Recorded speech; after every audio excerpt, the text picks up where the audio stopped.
Bengaluru high court ಜಡ್ಜಾಳ ಬರ್ತಾರೆ ಬಿಡಿ.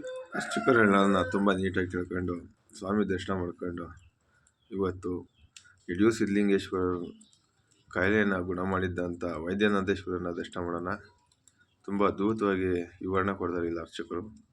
ಬರಲಿ ಇಲ್ಲಿ ಅರ್ಚಕರನ್ನ ಮಾತಾಡ್ಸ್ಕೊಂಡು ತುಂಬ ಅದ್ಭುತವಾಗೈತೆ. ಇದು ಆಲಮಲ್ಲೇಶ್ವರ ಇದು ಉದ್ಭವ ಮೂರ್ತಿನಿ ಅಂತಾರೆ.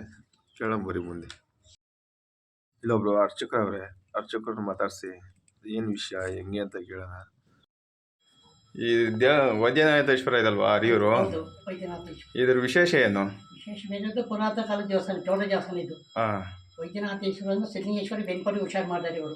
ಯಡಿಯೂರು ಸಿದ್ಧಲಿಂಗೇಶ್ವರ ವೈದ್ಯನಾಥೇಶ್ವರಿ ತೀರ್ಥ ಸ್ನಾನ ಮಾಡಿದ್ರೆ ಏನು ಕಾಯಿಲೆ ಆಗಿದ್ರು ಇಲ್ಲಿ ಪರಿಹಾರ ಆಗ್ತದೆ. ಇದು ಬಾವಿನ ಕೆರೆ ಬಾವಿಯಿಂದ ಬರುತ್ತೆ, ಕೆರೆಯಿಂದ ಬೋರಿಂದ ಬರುತ್ತೆ. ಒಳಗಡೆ ಅಭಿಷೇಕ ಮಾಡಿ ತೀರ್ಥ ತಂದು ಹಾಕ್ತಿರ್ತೀವಿ.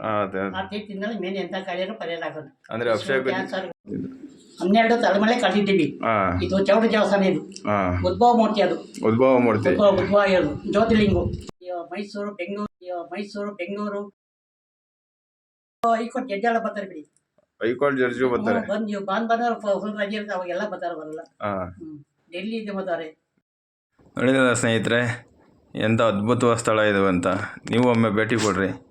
ತುಂಬ ಅದ್ಭುತವಾಗೈತೆ. ಕೆಲವು ರೋಗಗಳೆಲ್ಲ ಹೋಗುತ್ತೆ ಅಂತ ಇಲ್ಲಿ ಊಟ ಕೊಡ್ತಾರೆ. ದರ್ಶನ ಮಾಡಿರಿ, ಊಟ ಮಾಡ್ಕೊಳ್ರಿ. ತುಂಬ ಹೊಟ್ಟೆ ತುಂಬ ಕೊಡ್ತಾರೆ. ಎಲ್ಲ ಊಟ ಮಾಡ್ಕೊಂಡು ಮತ್ತೊಂದು ವೀಡಿಯೋಗೆ ಸಿಗೋಣ. ಧನ್ಯವಾದ.